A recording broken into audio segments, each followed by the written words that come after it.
Tirada ni dating Pangulong Duterte laban kay Pangulong Bongbong Marcos kahapon. Bukod sa pagtuligsa sa umano'y nilulutong People's Initiative ng administrasyon, ibinunyag din niya na matagal na raw nasa watchlist ng PIDEA si PBBM. Lagi natin sinasabi ano ang nagtulak kay PRRD para gawin ito because 1 week before, sinabi niya na sa amin to. Marami pa siyang mga inad pero hindi niya sinabi dito pero hindi na rin namin sasabihin. Pag sinabi niya, saka na lang namin sasabihin. Pero marami siyang mga sinagsasabi noon tungkol dito sa issue na to. Again, sinabi niya na ilalabas ko lahat ng yan sa tamang panahon. Hindi ko alam na 1 week after, ilalabas niya na. But anyways, ano ang nagtulak sa kanya para ilabas yan? Feeling ko talaga, napakalaking bagay nung hayop na ICC na yan. Hayop na ICC na yan, napakalaking bagay niyan. Kasi ang usapan noon, sabi pa ni Boying Rimulya, pagpasok, deport. Hindi makikipag-cooperate. Hindi makikipag-coordinate. Tiwalang-tiwala tayo sa DOJ dahil silang may hawak ng Bureau of Immigration. Mantakin mo nakapasok sa Pilipinas, nakaalis na. Kung hindi pa nagsalita si Trillanes, punyeta, hindi pa natin malalaman na nanggaling na pala sila dito. So, nilihim ng gobyerno yung pagpunta ng mga yan dito na dapat naman sinasabi nila talaga. So, alam naman natin na ano ang magiging resulta ng hayop na investigasyon na yan. Hindi naman investigasyon yan Formality lang yan. Yung hayop na formality na yan, na kunyari nagpunta sila dito to investigate pero meron ng desisyon yan. Isa yan sa mga nagtulak, sigurado ako. Pangalawa, ito talagang pinakamalupit na People's Initiative na ito para sa charter change. Dahil check na check yung galawan nila na according to PRRD, si Sandro ay balak nilang gawing Prime Minister. At alam naman ng mga taga-Canada kung ano ang sistema ng ganyang klase ng gobyerno. Wala nang alisan. Oo kaya nako delikado yan. So ito, pakinggan na natin yung sinabi ni PRD. Nasa frontline ng balitang yan, si Gio Robles. May drug addict tayo na presidente. Ayan. Yan ang pasabog ni dating Pangulong Rodrigo Duterte laban kay Pangulong Bongbong Marcos sa harap ng drug addict tayo na presidente, PI yan. Gusto nila ng PI, di ba? People's Initiative, di ba? O yan, naligo kayo ng PI kay PRRD kagabi. Ayun na yung PI nyo. PI nyo, gusto nyo ng PI, ayan na, PI nyo. At ito ang malupit. Sinabi ni PRD na noon hanggang ngayon. Ano yan? Noon, ngayon, bukas at magpakailanman? Aba, Charo Santos, hindi pala. Aba, Mel Chanco, kunin mo na yung istorya. higit 50,000 dumalo sa One Nation, One Opposition Prayer Rally laban sa Charter Change sa Davao City kagabi. Nung ako'y mayor, pinakitaan ako ng evidence ng PIDEA. Pinakitaan ng evidence ng PIDEA. Ang sinasabi ng PIDEA, hindi daw totoo. Abay, siyempre. Alam nga naman sabihin nilang totoo. Siyempre, nasa bago na silang administrasyon. Yung mga tao dyan, ang naglagay si Presidente, yung appointed ni Presidente. Siyempre, kakampi sila dun sa Presidente ngayon. Tsaka PIDEA, ngayon yung PIDEA ngayon, medyo mababa ang tiwala ng tao sa inyo. Bakit? Nahuli nyo na yung anak ni Boying, nakawala pa dahil palpak yung pag-handle nyo ng ebidensya Hindi nga alam kung sinasadya nyong palpakin yung ebidensya, yung handling ng ebidensya Dahil isa yan sa mga loophole na ginagamit ng mga tirador na mga mayayaman sa lipunan Siyempre, sabi nga nila, PIDEA is under the office of the President, of course. Siyempre, natural, kakampihan nila yung kanilang leader. But again, PIDEA, you have to understand that you are talking about or you are denying what PRRD is saying. And you know who PRRD is. PRRD is the former Chief Executive of the Republic of the Philippines. And he was a fiscal and he was a litigator, a lawyer. He will not incriminate himself. Sigurado ako, PRD, before nagsalita yan, meron na yang ebidensya. Antayin nyo yung ebidensya, yari kayo dyan. Now, I am challenging PRRD to prove what you are claiming now. Because if you cannot prove this, PRRD, it's gonna be a big problem. So you should prove it, PRD. Let's put the nail in the coffin. Yung pako, yung huling pako na magseselyo at magsasara ng kanilang mga ataol, ng ataol ng political career nila, ipaipokpok mo na, PRD.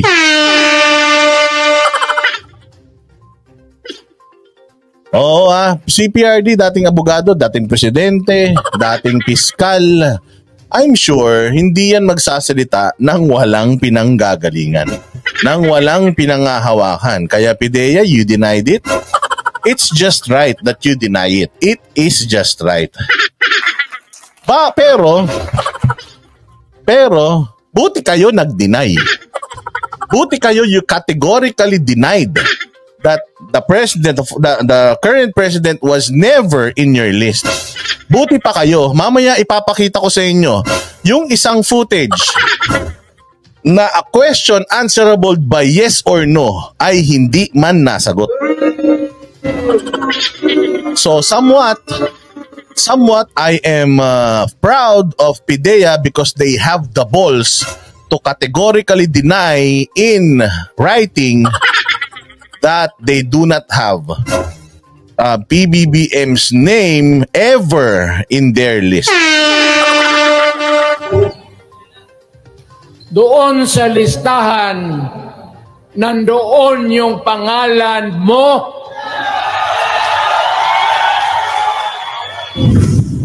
Walang ibang ibinigay na detalye si Digong pero 2016 pa nang huli siyang maupo bilang alkalde ng Davao City bago nahalal na Pangulo. Wala siyang preno sa mga tirada kay Marcos. And they were saying that yung 2016 na yun, siya ay wala pa daw PIDEA noon. Kailan ba nagsimula ang PIDEA? Kasi ngayon, ang PIDEA, PIDEG na, Philippine Drug Enforcement Group.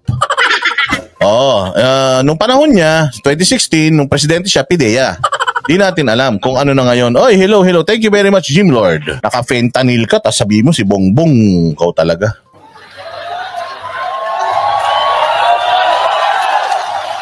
That's why sinasabi ko na sa inyo ngayon, si Bongbong Marcos bangag noon, ngayong presidente na, bangag natin ang presidente. Siya yun yung mabigat. Okay lang na dati kang gumagamit. Pero yung hanggang ngayon, medyo hindi maganda. Again we are not, hindi tayo nag-accuse. We are just, we are just reacting on what PRD is saying. So if PRD is saying is true, na up to now, delikado yan. Delikado mga bossing na yung driver mo lango. Delikado na yung nagdi-decide para sa buhay nating mga Pilipino, bangag. Pinalabanan nga natin yung droga eh. Paano natin lalabanan yung droga kung mismong yung mga leader natin sa pamahalaan, mga may nakadroga?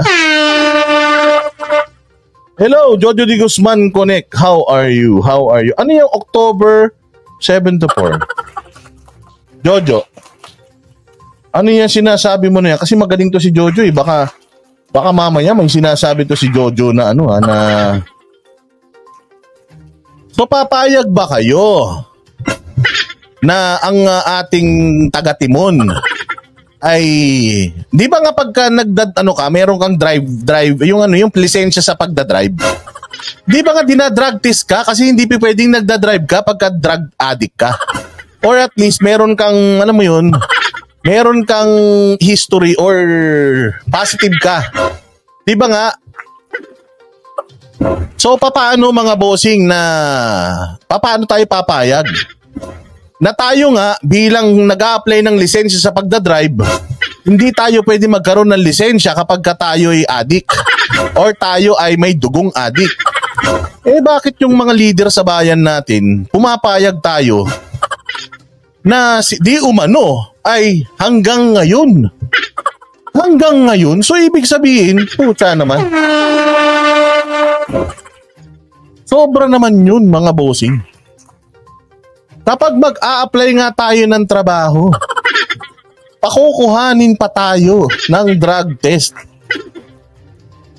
Tapos itong sinusweldohan natin, may mga amats. Hoy, Buster at Jojo de Guzman, magandang gabi sa inyo, mga idol ko yan. Idol ko ang mga yan, grabe. Diba? So, papaanong nangyari to? Anong nangyayari sa bayan natin, Diyos mio? PRD diretso.